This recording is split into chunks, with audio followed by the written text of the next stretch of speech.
A ver, pensemos en esto. Después de la Guerra Fría, muchos creyeron que el mundo sería un lugar más seguro, pero el terrorismo, bueno, no es que desapareciera, no. Mutó. Se convirtió en algo nuevo, en una red globalizada que se adaptó a un mundo sin dos superpotencias enfrentadas. Y esta es la historia de cómo esa nueva forma de violencia, alimentada por una ideología radical, tomó a todo el planeta completamente por sorpresa. Hay fechas que simplemente lo cambian todo, ¿no? Y el 11 de septiembre de 2001 es una de ellas. Ese día nuestra percepción de la seguridad, de lo que era posible, se hizo añicos para siempre. Y es que esos ataques no fueron solo una tragedia inmensa. Fueron de hecho el comienzo de una nueva era de miedo, de una incertidumbre a escala planetaria. Básicamente marcaron el inicio de una nueva forma de entender la guerra. La escala de los atentados fue tan descomunal que las palabras que teníamos ya no alcanzaban. Hubo que acuñar un término nuevo: megaterrorismo. Porque esto no se trataba solo de destrucción, para nada. Era un espectáculo macabro, un guión de horror diseñado para ser transmitido en vivo a una audiencia global. Y sobre todo, para sembrar un miedo que no conociera fronteras. Ok, entonces la gran pregunta es, ¿cómo? ¿Cómo fue posible llegar a algo así? Para entenderlo, tenemos que echar la vista atrás, justo al final de la Guerra Fría, porque es ahí donde el fenómeno del terrorismo se transformó por completo, de una manera que pocos vieron venir. Miren, el cambio fue radical. O sea, pasamos de un terrorismo que era, en esencia, una herramienta de los estados, con jefes claros y objetivos más bien locales, a un fenómeno casi privatizado, sin fronteras. Ahora operaba en red como una especie de startup del terror. Y su ambición ya no era un país o una región, su ambición era el mundo entero. Pensemos un segundo en cómo era antes. Durante la Guerra Fría, el terrorismo era como una pieza más en el tablero de ajedrez geopolítico. Era un conflicto por delegación, una forma de que las superpotencias se golpearan sin llegar a una guerra total. Los patrocinadores, como la URSS o Libia, eran conocidos, y los objetivos, aunque letales, estaban bastante contenidos para no provocar una catástrofe mayor. Pero claro, cae el viejo orden, y el terrorismo se reinventa. Y aquí viene la gran ironía. Adopta precisamente las herramientas de la globalización que dice despreciar: Internet, las transferencias de dinero internacionales, los medios de comunicación. Todo eso lo usan para expandir su alcance y su capacidad de hacer daño a un nivel que sinceramente no tenía precedentes. Y en el corazón de esta nueva era, de este nuevo modelo global y sin Estado, hay un hombre que lo define todo, una organización que se convirtió en la encarnación de esta amenaza: Al-Qaeda. Su nombre tristemente se volvería sinónimo de esta nueva yihad. Ojo, Al-Qaeda no apareció de la nada. Su creación fue un proceso que duró casi una década. Se forjó en las cenizas de la guerra de Afganistán contra los soviéticos, después se fortaleció en estados fallidos como Sudán y finalmente encontró el refugio perfecto para crecer bajo la protección de los talibanes.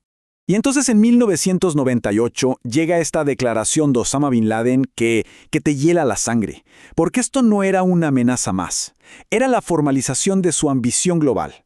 Dejó clarísimo que su guerra no tenía fronteras y, lo que es peor, que para ellos no había ninguna diferencia entre un soldado y un civil. Nadie, absolutamente nadie, estaba a salvo. Esta yihad global, para poder ejecutarse, necesitaba un arma. Y encontraron una que resultó ser terriblemente eficaz. Una que, a primera vista, parece desafiar cualquier tipo de explicación racional: el terrorista suicida. Y claro, la pregunta que surge de inmediato es: ¿qué hay detrás de un acto tan extremo? ¿Es solo fanatismo religioso? ¿Locura? Bueno, la respuesta es muchísimo más compleja y, lo que es más inquietante, es sorprendentemente calculada. Si lo analizamos fríamente desde una perspectiva estratégica, es una táctica militar escalofriantemente racional. Es que piénsenlo, es como la bomba perfecta. Es precisa, inteligente, letal y además no necesita un plan de escape. Para un grupo con muy pocos recursos que se enfrenta a un ejército superpoderoso, es una herramienta ideal para causar un daño físico y sobre todo psicológico inmenso. Y aquí es donde entra la distorsión religiosa para legitimar la táctica. En la doctrina islámica, el suicidio está terminantemente prohibido. Entonces, ¿qué hacen? Le dan la vuelta por completo. Lo reinterpretan, lo reconfiguran. Ya no es suicidio, ahora es un acto de martirio en una guerra santa. Es la forma más alta de sacrificio y, por supuesto, con la promesa de recompensas en el paraíso. Y para que quede claro que la lógica táctica a menudo viene primero, esta estrategia no la inventaron ellos. De hecho, grupos seculares como los tigres tamiles en Sri Lanka ya la habían usado y perfeccionado. Esto prueba que el origen de la táctica es mucho más pragmático y estratégico que puramente doctrinal.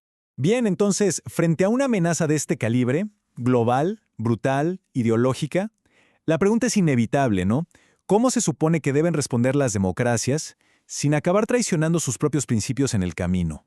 Pues parece que la respuesta eficaz no está en la fuerza bruta y unilateral. No se trata de simplemente bombardear más, se necesita un enfoque coordinado, inteligente. La clave, según los análisis, es la cooperación entre países, usar la inteligencia para prevenir los ataques antes de que ocurran y, sobre todo, respetar los derechos humanos y los valores democráticos. Porque esa es la trampa. Responder con una fuerza abrumadora y desproporcionada es caer en su juego. Es alimentar directamente su narrativa de un choque de civilizaciones. Se corre el riesgo de entrar en un ciclo de violencia sin fin, donde cada acción militar es usada por ellos como justificación para el siguiente ataque. Y ahí está la gran paradoja de todo esto. La defensa de una sociedad libre no se puede lograr sacrificando, precisamente, los valores que la hacen libre. Al final, la defensa más poderosa contra una ideología de odio es fortalecer los nuestros, la justicia, la tolerancia y la libertad. Y esto nos deja con la pregunta central de nuestro tiempo, una que sigue muy vigente. ¿Cómo pueden las sociedades abiertas protegerse sin dejar de ser abiertas? ¿Cómo mantenernos seguros sin dejar de ser libres?